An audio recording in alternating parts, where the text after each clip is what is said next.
Hi folks, George Shively with you on a new project here. This is a 2000 Carver 404.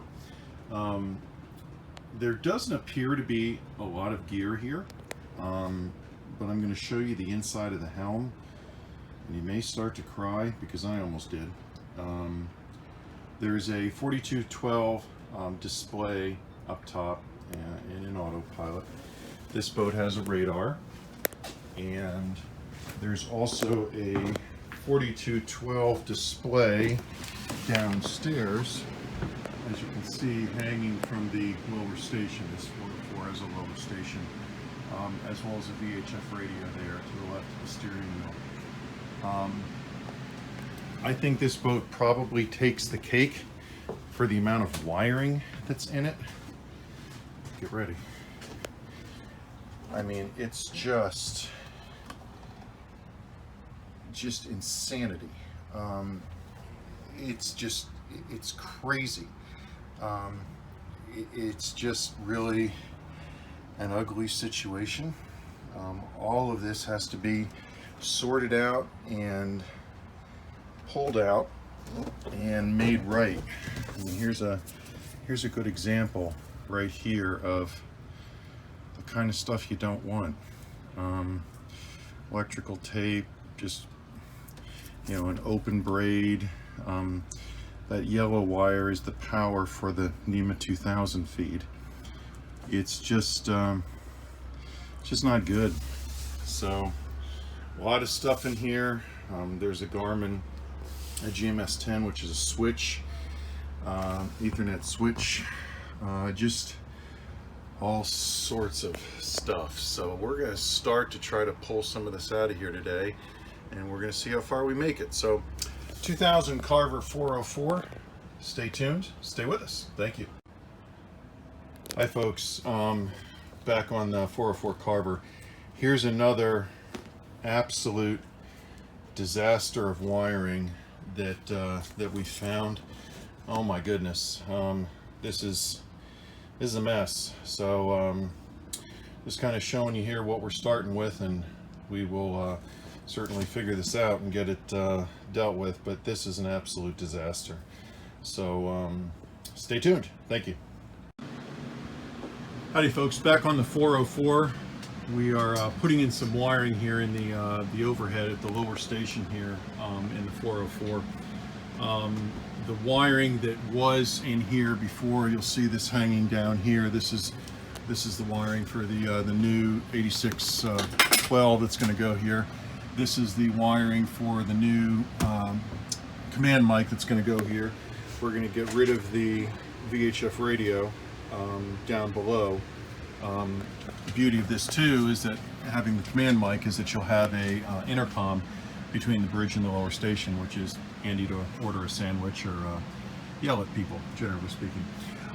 We took that wiring from this area through the column here on the port side, over towards the aft there where it goes up on the bridge. Very importantly, the previous wiring that was in here ran inside of the area where the halogen lights are, and halogen lights get very hot. That can set wire on fire. Then the attorneys get involved. You don't want that. So anyway, here's the bridge upstairs. All the old gear is out. We're working here to extract wiring, and boy, there was wiring. And we've got a lot of it cleaned up here inside. As you remember, this was just jam-packed full. It's still full, but believe it or not, the vast majority of all of this is for engine stuff, helm stuff. So it's not additional electronics, with the exception of that big speaker. This pile right here is stuff that I'm going to be tapping into again, so it's just temporarily there. But just kind of wanted to touch bases with you. We've taken a couple wires off the hardtop and or antennas rather. We're going to replace another antenna. The VHF radio there that you see is going to be going away. And interestingly enough, if you look underneath, what do you see? That is a mud wasp nest. Good thing it's not active. Good thing nobody bumped it with their knees, because that could have really been an issue. Right on the antenna cable there. So anyway, just wanted to show you how we're making out. We'll be back soon. Stand by. Folks, excuse the jittiness here of the camera, but this is underneath the sink in the galley. That is the autopilot pump. That's the autopilot computer mounted upside down. Up where you see that up there, that's the compass, which is mounted on the outside port wall, which is absolutely wrong. I mean, folks, look at this. I mean, seriously. This has got to be one of the worst. So just thought I'd show you what we're dealing with here. This isn't even at the helm, of course. This is, as I said, down in the galley, in the behind the galley sink. It's just a disaster. No idea what's what. So stay tuned. We'll be getting into this next week. Stay tuned. Folks, real quick, back with you here. Look at the value on that fuse. 40 amps, okay?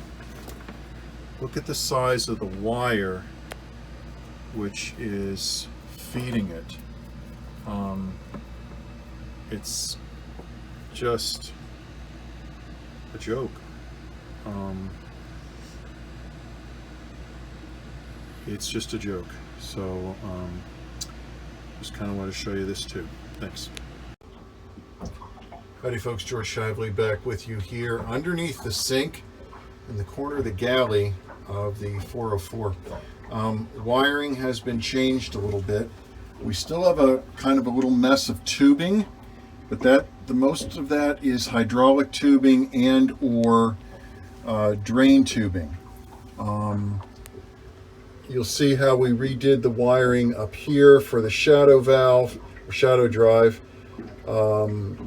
And we need to bring a wire, which is that white wire, up to the upper helm. It's a remote on wire. You'll also notice up in the corner there's a heavy gauge red and black. That is the proper feed for the autopilot power, given where it's coming from and how far away it is. This autopilot was powered with 12 gauge wire that was fed not only for the autopilot power, but also for the underwater lights. Folks, look at the size of that hydraulic pump. 12 gauge wire, I don't think it's going to do her. So the correct gauge is actually 1 gauge, and because of the distance from the power source. So just kind of want to show you how things look. Again, still because of the hydraulic tubing, it still looks messy, but from a wiring perspective, it is cleaned up and neat. So just kind of want to show you how things look now. Stay with us, please. Howdy folks, I think I alluded to this before, but back on the 404 again. Just took down the VHF radio that was mounted at the upper helm, and look what we found. You could see that a little bit before. I think I made note of that in the previous section of the video, but boy, I'll tell you what, with that located right there, had that been an active nest and you bumped that with your knee, woo, that would have been unhappy. So stay tuned, folks. We're making our way through. Hi folks, George Shively back with you here on the 404. And again, excuse that flickering there on the screen. It's a result of trying to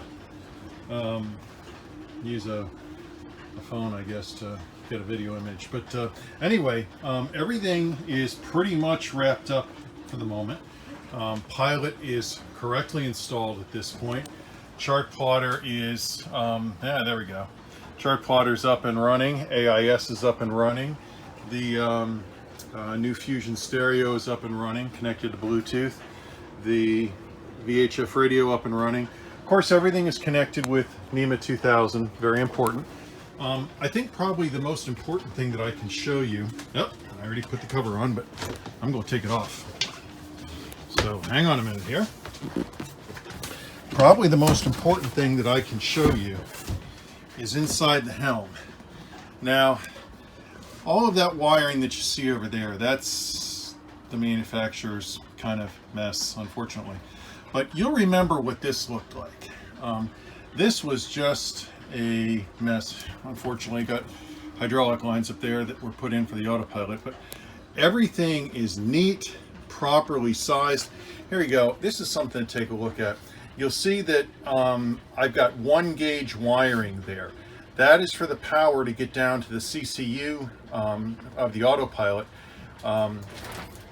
for the correct amperage. It's rated at 40 amps.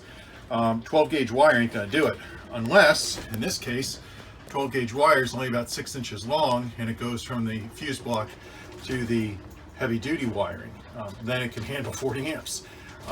Check your wire gauges there, but everything is much neater, much cleaner. If we come over here, you'll see that that's of course the stereo wiring right there, but everything is just a whole lot more easily gotten to, identified. Everything is labeled. NEMA 2000 network is actually configured properly. Everything is labeled so that if you have a problem going forward, you know what it is. You know at least where to start. This is our AIS unit, new stereo, Fusion stereo, new ICOM M605, the radar, which I think we're going to be replacing. Might as well go with an updated radar as well. Talk to the owner about that, and he's good with that. So the little box you see up there, a little transducer converter, so we didn't have to replace the existing transducer. And that's about it. But just, if you look down in here now, it's not just a ton of wiring like it was before. Nothing exposed, no wire nuts, just a whole lot like it's kind of supposed to be. So anyway, probably difficult to tell, but so we made a new fascia plate there, a white fascia plate instead of the gray plastic that was there. Just thought that looked a little bit nicer. So here's where we're at. So thank you very much for watching. We appreciate it. Hope you enjoyed the video. As always, George Shively at South Shore Marine Electronics. Our telephone is 216-407-6553, and our email address, southshoremarineelectronics@oh.rr.com. Thank you so much for watching, and thanks very much.